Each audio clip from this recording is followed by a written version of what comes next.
নিজের গাছের একদম ফ্রেশ নারকেল দিয়ে তৈরি ধোয়া ওঠা মচমচে পিঠার স্বাদ কিন্তু অন্যরকম। আজকে হুট করেই বাসায় তৈরি হয়ে গেল অসম্ভব মজাদার নারকেল পিঠা। তবে আজকের পিঠা বানানোর পেছনে রয়েছে ছোট্ট একটা গল্প আর দারুণ কিছু মুহূর্ত। পুরো ভিডিওতে আমার সাথে থাকলে দেখতে পাবেন কিভাবে আমরা সবাই মিলে গল্পে গল্পে এই সুন্দর পিঠাগুলো তৈরি করলাম। আশা করি আজকের পুরো ব্লগটা আপনাদের ভীষণ ভালো লাগবে। আসসালামু আলাইকুম, কেমন আছেন আপনারা সবাই? আশা করি সবাই ভালোই আছেন।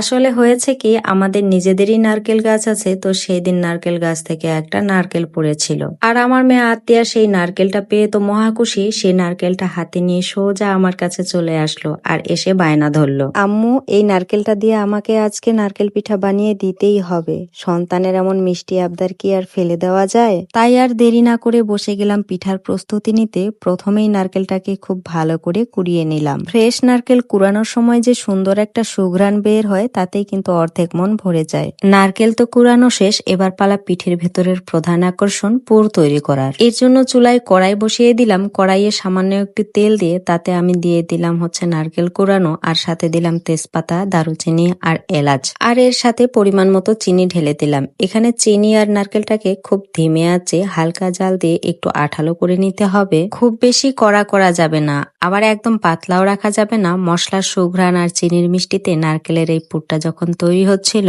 পুরো রান্নাঘর ম করছিল। পারফেক্টলি পুর তৈরি করে নামিয়ে একপাশে রেখে দিলাম ঠান্ডা হওয়ার জন্য। এবার আসি পিঠার বাহিরের আবরণটা তৈরিতে। সাধারণত অনেকে চালের গুঁড়ো দিয়ে এই পিঠা তৈরি করেন, তবে আমি আজকে চালের আটা ব্যবহার করিনি। ঘরে থাকা সাধারণত গম ভাঙানো আটা দিয়েই খামিরটা তৈরি করছি।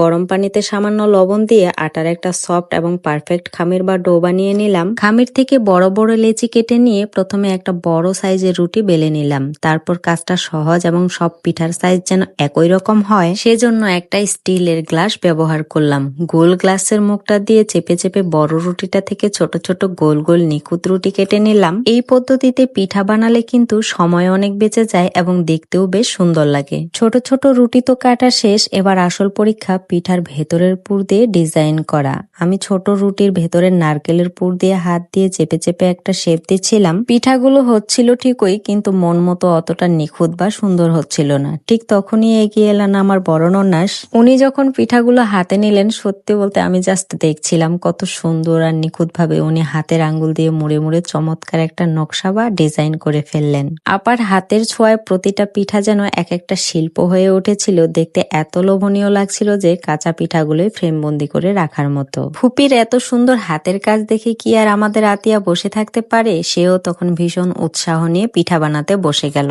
ও ছোট ছোট হাত দিয়ে কতবার যে চেষ্টা করছিল। বাচ্চাদের এই ছোট ছোট প্রচেষ্টা আর তাদের আনন্দের মুহূর্তগুলোই কিন্তু সংসারের আসল সৌন্দর্য।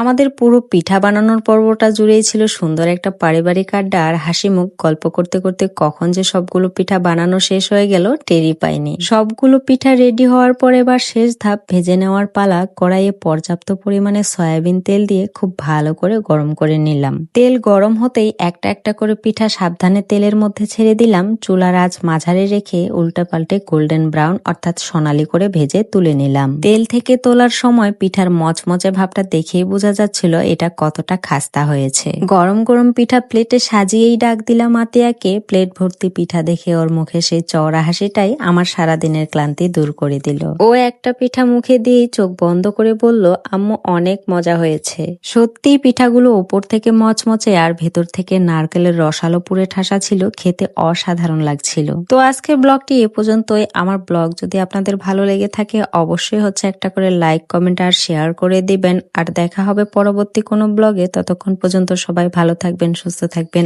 আল্লাহ হাফেজ।